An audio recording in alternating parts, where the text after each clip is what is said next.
अलवर शहर पूर्व विधायक बनवारी लाल सिंघल गुरुवार को बीजेपी के नेताओं के साथ मिनी सचिवालय पहुंचे। वहां एडीएम नवीन यादव को ज्ञापन देकर अपनी बात रखी कि जब अलवर शहर की आबादी 6 लाख से अधिक है और नगर निगम के लिए 5 लाख की आबादी की जरूरत है तो दूर के गांव को जोड़ने से क्या मतलब। जरूरत है तो आसपास की कॉलोनी व गांव को जोड़ा जाए। नजदीक के गांव व कॉलोनियों के बजाय निगम दूर के गांव को जोड़ने से जाहिर है कि कांग्रेस वोट की खातिर ऐसा करने लगी है, जिससे गांव के लोगों को फायदे की जगह नुकसान होगा।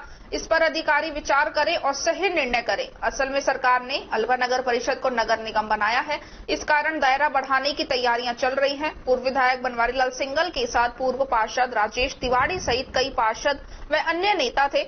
पूर्व विधायक 3 दिन पहले कैबिनेट मंत्री टीकाराम जूली पर कई आरोप लगा चुके हैं। उन्होंने कहा था कि कैबिनेट मंत्री ने संकल्प ले रखा है कि अलवर शहर में पानी नहीं आने देना। दूसरी तरफ गांवों को नगर निगम में शामिल कराना चाह रहे हैं। गांव के संसाधन ले जाना चाहते हैं तो पानी तो आने दो। सिल्ली सेट के आसपास बोर भी नहीं होने दे रहे। आरोप लगाया है कि 15 साल में काम नहीं हुआ। दूसरी तरफ कह रहे हैं कि 200 बोर अलवर शहर के आसपास की सीमा में लगे हैं। पूर्व विधायक ने कहा कि यदि कुछ विस्तार करना है तो भूगोर, दिवाकरी, बेलाका के गांव के लिए किया जाए। सूर्यनगर, वैशाली नगर व अपना घर शालीमार के क्षेत्र लिए जाए। असल में ये शहर से जुड़े हुए हैं। केवल झूठे सपने दिखाना गलत है। नगर निगम में दूर तक के गाँव केवल षड्यंत्र के तहत शामिल करवाए जा रहे हैं। अभी शहर में सड़कें व नाली तक नहीं है, फिर ये गाँव में कैसे बनाएंगे। निगम के गठन की घोषणा राजस्थान की विधानसभा के बजट 2023-24 में हुई है, मुख्यमंत्री जी ने की है। अब उसके गठन की प्रक्रिया प्रारंभ हुई है और 3-4 दिन पहले मैंने एक समाचार पत्रों में पढ़ा है, प्रमुख समाचार पत्र में, उसमें बहुत सारे गांवों को शामिल करना है। ये एक षड्यंत्र है राजनीतिक। शहर को शामिल नहीं करना चाहते। शहर के जो वंचित क्षेत्र है, जो विधानसभा क्षेत्र है, उसमें जितने भी एरिया आता है, सबसे पहले आप नगर निगम में उसको शामिल करिए।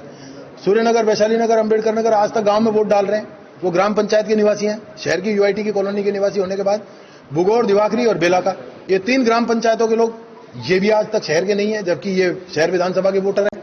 तो जो टेक्निकल चीजें हैं, तकनीकी रूप से जो चीज उचित है वो ये है कि अगर हमारी पॉपुलेशन, हमारे घर में इतना अनाज है कि हम अपना पेट भर सके, तो हमको पड़ोसी से उधार क्यों लेना है। हम पड़ोसी के उधार मांगने जा रहे हैं। घर का हमारा कोठा भरा पड़ा है अनाज का। हमारे पास इतनी पॉपुलेशन 5.5-6 लाख पॉपुलेशन इस शहर की है। उसमें उन वंचित क्षेत्रों को जो आज की तारीख तक शामिल नहीं किए गए हैं नगर परिषद में, उनको नगर निगम बनाते समय शामिल कर लेना चाहिए। उसके बाद अगर और ऐसा लगे कि पॉपुलेशन के हिसाब से, क्योंकि 5 लाख पॉपुलेशन होनी चाहिए नगर निगम के लिए और हमारी 5.5-6 लाख है, उसके बाद अगर आवश्यकता पड़ती है, कम पड़ता है, तो फिर शहर से बाहर आसपास के एरिया को देखा जाए। अभी तक ये डिलिमिटेशन में जा रहे हैं 20, 30, 40 गांवों को जोड़ने का। ये राजनीतिक दुष्चक्र हो सकता है इस शहर के साथ कि भाई यहां से जो मेयर बनेगा आगे चलकर, वो शहर में नहीं बने आगे चल के कभी भी।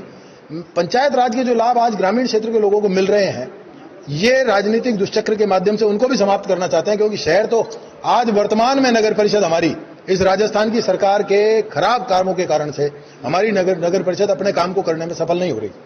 और जब ये सफल नहीं हो रही तो आने वाले समय में उन लोगों को भी क्यों खराब करने का काम करें। आज शहर का मतदाता तो जैसे भी है, कहीं स्वर्ग रोड पे नालों में टेम्पू गिर रहे हैं, कहीं सड़कें टूटी पड़ी हैं, कहीं रोड लाइट सारी फ्यूज है, तो आज डकैती और नकबजनी हो रही है।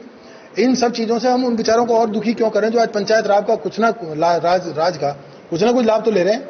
पंचायत राज से वंचित हो जाएंगे। शहर के लाभ देने की हम स्थिति में नहीं है। शहर के आदमी की सफाई कर्मचारी गांव में लगते रहेंगे। शहर का आदमी यूं दुखी होगा कि उसको सफाई कर्मचारी उसका बाहर जाएगा, और गांव का आदमी इसलिए दुखी होगा कि उसके लिए हम संसाधन उपलब्ध नहीं करा पाएंगे।